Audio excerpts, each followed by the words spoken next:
before you start asking questions, I'll warn you, he cannot talk about operational details.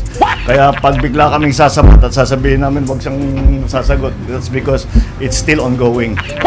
But he can tell you what happened.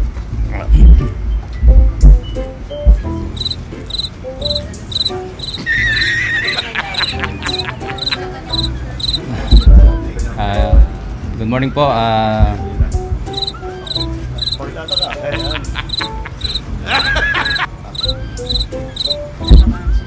Alam mo, sa training sa militar at saka sa police, walang training para makakaharap sa press. Kahit humarap sa bala, kaya namin, pero humarap sa press. So, magandang umaga po sa ating lahat, sa ating mahal na Pangulo, Sir, sa lahat mo narito.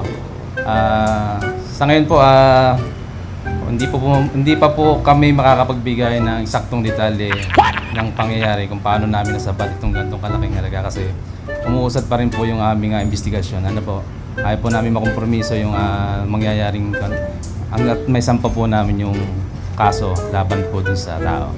Lamang po at maraming salamat po.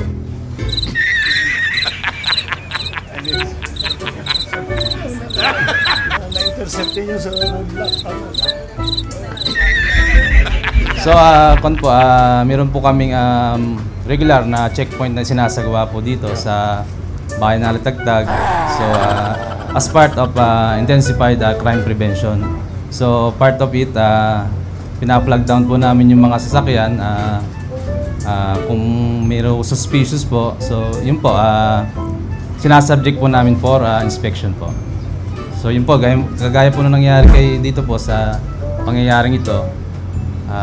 Yun po ang naging resulta, nasabat po namin yung ganitong kalaking halaga po ng shabu po.